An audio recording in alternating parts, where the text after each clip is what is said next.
Hi there, ILDers and JB. I'm Leo Notenboom.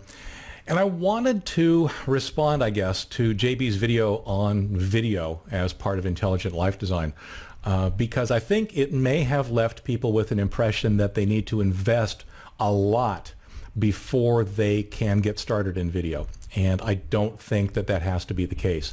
I agree with a tremendous amount of what JB is saying, and absolutely paying attention to not just this video segment, but his entire course is a very good investment. You're walking away with some gold here. But it was interesting to me to think about this guy who's saying, you know, don't spend money you don't have, then turn around and show off his $400 DAT or his $1,000 video camera, and potentially imply that that's what you need to start. JB, I know this is what you've got. You're excited about it. It's fantastic. This is professional stuff. You're setting up a professional situation. But I don't think I want to have people walk away with the implication that that's the kind of equipment they absolutely need. It's just not the case. One thing we agree on, very much, is that audio is in fact critical. However, I don't want to walk away with the idea that separate audio is a requirement. The requirement here is quality audio. It's all about quality audio and not necessarily the mechanics of getting you there.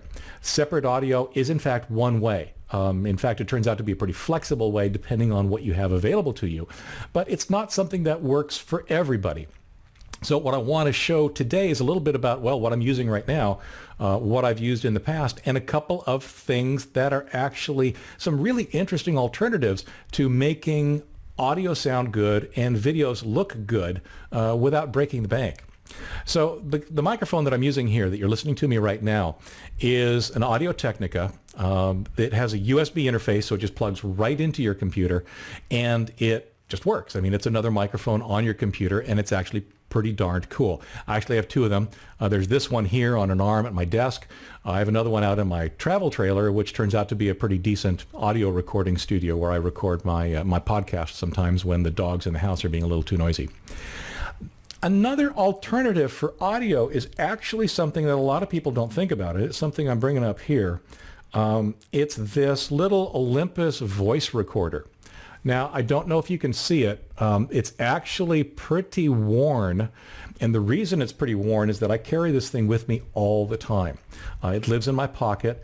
The reason being that it's a very quick way for me to remember things. I'm 56. I don't remember things as well as I used to, so I rely on technology to do that. This little guy is actually a USB device, so that when you have your audio done, when you've got it recorded, it's just a matter of plugging it into your computer and plugging the copying the files over. What's interesting about it, though, and actually kind of surprising, is just the microphone's not that bad. What I'm going to do here is record, and I'm not going to try and synchronize the audio here, so you might see the lips. It might look like a little bit like a Japanese movie where the lips are moving and the words are wrong, so if that's the case, bear with me.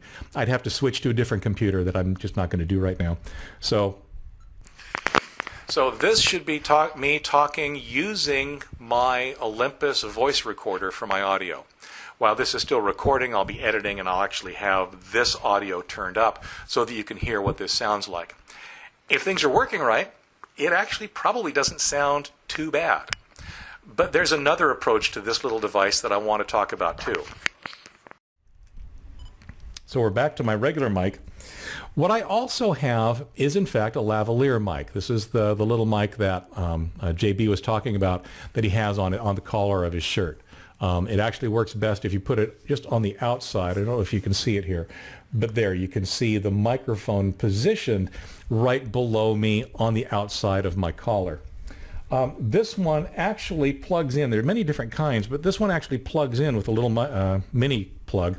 As it turns out, this voice recorder has a microphone in, and that is pretty darned cool. To turn on an amplifier here. It actually comes with a little inline battery-powered amplifier. And now what you should be hearing, I should hit record, shouldn't I? And now what you should be hearing is me speaking over the lav mic. So this is the quality of audio you can get for not a lot of money that is in fact separate, meeting JB's separation criteria. But more importantly, it's giving you the quality audio that you might want to hear if you're moving around, if you're doing things. This is the kind of a thing. This is completely wired, and it's actually got a very long cord on it. This is the kind of a thing that you could use potentially when you're out and about. So you could either use the lav mic like I'm using here, or unplugging it, you could go back to using it as a kind of a handheld microphone. It's all good. So we'll go back to the regular microphone so that my lips are in sync with what I'm saying. The thing that sucks about audio is the microphone that's in your camera, the microphone that's even in my webcam, which I'm not using, the microphone that's in your iPhone or your mobile phone.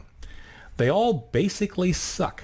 And some of it's microphone design, some of it's the fact that you've got it a long distance from your face. In other words, it's picking up a lot of sound around you when in fact what you really want is for it to focus on what's coming out of your mouth. That's why this is right next to my face. I want it to be as close to me as possible without necessarily blocking the view.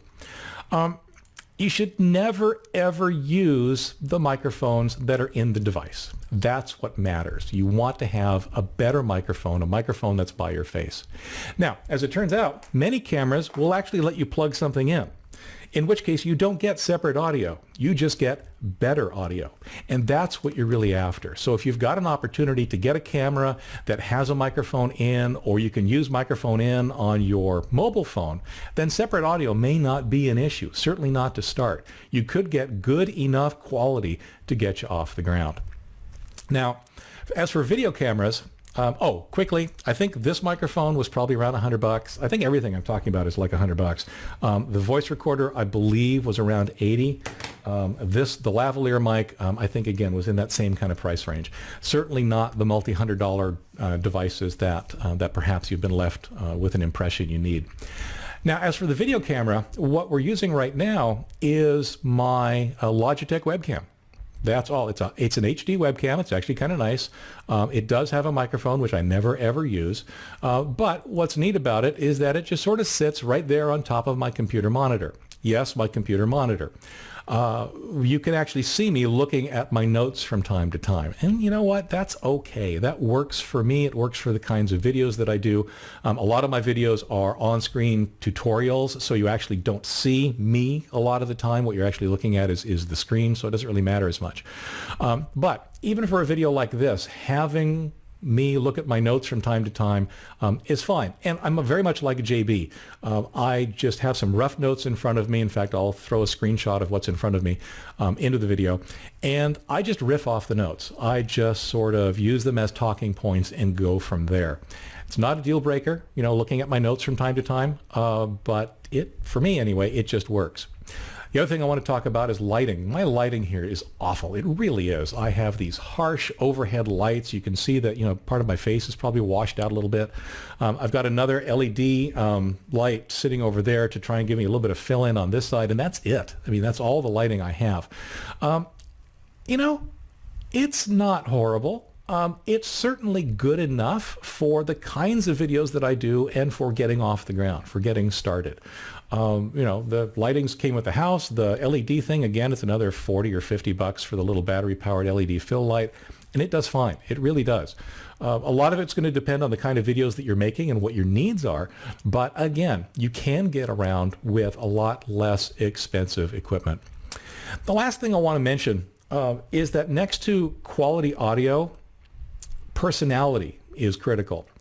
What people really hate are boring, droning on in videos, basically a lifeless talking head. Those are the kinds of things that just turn people off right away. JB's great at this. I mean, he just exudes personality when he's in front of the camera. He's animated, he varies his speaking tone, his speed, and he just comes across as authentic and excited about what it is he's talking about. That's actually the kind of video that I sort of aspire to, the kind of personality, the kind of approach to video that I sort of aspire to. what's important to realize, I think at the end of the video, JB mentioned it, that video is about entertaining. It's about, I'm going to expand on that a little bit, in that it's about keeping the viewer interested. Bad audio, if they can't hear you, if it sounds horrible, if it hurts to listen to, they're gone. If you're boring, if you are just, monotone reading a script without really thinking about it too much, they're gone. Overcome those kinds of things, have good audio, be a little bit interesting, in person, like you're actually talking to a person as opposed to, reading a script and talking to a computer. Then they might actually look at your content, which, as we know, is going to be awesome.